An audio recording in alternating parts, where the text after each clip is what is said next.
ಪ್ರಧಾನಮಂತ್ರಿಗಳಾದಂಥ ನರೇಂದ್ರ ಮೋದಿಯವರು ಬಹಳಷ್ಟು ಕಾಳಜಿಯನ್ನು ವಹಿಸಿ ಆಸಕ್ತಿಯನ್ನು ವಹಿಸಿ ಇವತ್ತು ತಯಾರಕರ ಮ್ಯಾನುಫ್ಯಾಕ್ಚರರ್ಸ್ ಜೊತೆಯಲ್ಲಿ ಮಾತುಕತೆಯನ್ನು ಮಾಡಿ ಒಂದು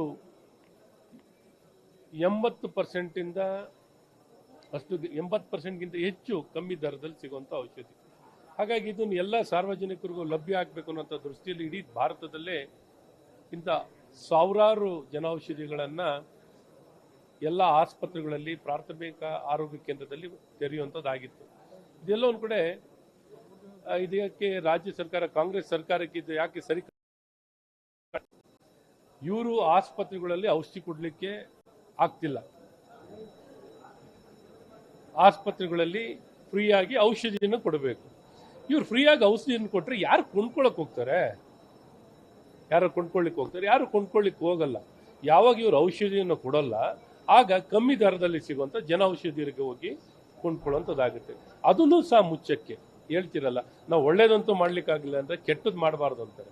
ಆದರೆ ಈ ಕಾಂಗ್ರೆಸ್ ಸರ್ಕಾರ ಒಳ್ಳೇದು ಮಾಡೋಕ್ಕಾಗಲಿಲ್ಲ ಅಂದರೂ ಕೆಟ್ಟದನ್ನು ನಾವು ಮಾಡ್ತೀವಿ ಅನ್ನೋದಕ್ಕೆ ಒಂದು ಉದಾಹರಣೆನೇ ಈ ಜನೌಷಧಿಯನ್ನು ಮುಚ್ಚಕ್ಕೆ ಮಾಡಿದಂಥ ಪ್ರಯತ್ನ. ನಿಜಕ್ಕೂ ಅಧಿಕಾರ ದುರ್ಬಳಕೆಯ ಒಂದು ಉದಾಹರಣೆ, ಒಳ್ಳೆ ಉದಾಹರಣೆ ಅಂದರೆ ಈ ಜನೌಷಧಿಯನ್ನು ಮುಚ್ಚಲಿಕ್ಕೆ ಪ್ರಯತ್ನ ಮಾಡಿದಂಥ ಈ ಕಾಂಗ್ರೆಸ್ ಎಷ್ಟೇ ಅವರಿಗೆ ತಿಳುವಳಿಕೆ ಮನವರಿಕೆ ಮಾಡಿದ್ರೂ ಸಹ ಕೇಳದೆ ಇವತ್ತು ಕಾಂಗ್ರೆಸ್ ಸರ್ಕಾರ ಮಾಡಿದಂಥ ಈ ಪ್ರಯತ್ನಕ್ಕೆ ತಕ್ಕ ನಿರ್ಧಾರ ಅಥವಾ ಜಡ್ಜ್ಮೆಂಟನ್ನು ಇವತ್ತು ನ್ಯಾಯಾಲಯ ಧಾರವಾಡಿನ ಈ ಪೀಠ ಉಚ್ಚ ನ್ಯಾಯಾಲಯವು ಒಳ್ಳೆ ತೀರ್ಮಾನ ಕೊಟ್ಟಿದೆ. ಹಾಗಾಗಿ ನಾನು ಸ್ವಾಗತಿಸ್ತೀನಿ. ಈ ಚಿಡಿ ಏಟು ಸರಿಯಾಗಿ ಕೊಟ್ಟಿದ್ದಾರೆ ಕಾಂಗ್ರೆಸ್ ಸರ್ಕಾರಕ್ಕೆ. ಈಗಲಾದರೂ ಮನವರಿಕೆಯನ್ನು ಮಾಡಿಕೊಂಡು ಜನಪರವಾಗಿ ಕೆಲಸ ಮಾಡಿ, ನಿಮ್ಮ ಕೈನಲ್ಲಿ ಮಾಡ್ಲಿಕ್ಕಾಗಲಿಲ್ಲ ಅಂದ್ರೆ ಬೇರೆಯವ್ರು ಮಾಡಿರೋಂಥದ್ದನ್ನು ಅವಕಾಶ ಮಾಡಿಕೊಡಿ ಅಂತಲೂ ಈ ಕಾಂಗ್ರೆಸ್ ಸರ್ಕಾರದಲ್ಲಿ ನಾನು ಒತ್ತಾಯವನ್ನು ಮಾಡ್ತೀನಿ. 11 ಜನ ಮೃತಪಟ್ಟಿದ್ರು, ಆಗ ಸರ್ಕಾರ ನಿರ್ಬಂಧ ಇರುತ್ತೆ, ಈಗ ಸರ್ಕಾರ ಅನುಮತಿ ಕೊಡೋದಕ್ಕೆ ಮುಂದಾಗ್ತಾ ಇದೆ. ನೋಡಿ, ಸರ್ಕಾರ ತನ್ನ ಮೂರ್ಖತನ, ಇವರ ಚೀಪ್ ಪಬ್ಲಿಸಿಟಿಗೆ ಮುಖ್ಯಮಂತ್ರಿ ಉಪಮುಖ್ಯಮಂತ್ರಿಗಳು ತಮ್ಮ ಪ್ರಚಾರದ ಗೀಳುಗಾಗಿ ಆ ಸಾರ್ವಜನಿಕರ 11 ಜನ ಅಲ್ಲ ಇನ್ನೂ ತುಂಬ ಜನ ಬಲಿ ತೊಗೊಂಡಿದ್ದಾರೆ. ಇವರು ಬಲಿ ತೊಗೊಳ್ಳೋದು, ಕಾಂಗ್ರೆಸ್ ಸರ್ಕಾರ ಅಂದರೆ ಬಲಿ ತೊಗೊಳ್ಳೋ ಸರ್ಕಾರ. ಬಾಣತಿಯರನ್ನ ಬಲಿ ತೊಗೊಳ್ಳೋದು ಅಥವಾ ನಾಗರಿಕರನ್ನ ಬಲಿ ತೊಗೊಳ್ಳೋ ಸರ್ಕಾರ, ಸರ್ಕಾರಿ ಅಧಿಕಾರಿಗಳನ್ನ ಬಲಿ ತೊಗೊಳ್ಳೋ ಸರ್ಕಾರ ಅಂದರೆ ಈ ಕಾಂಗ್ರೆಸ್ ಸರ್ಕಾರ.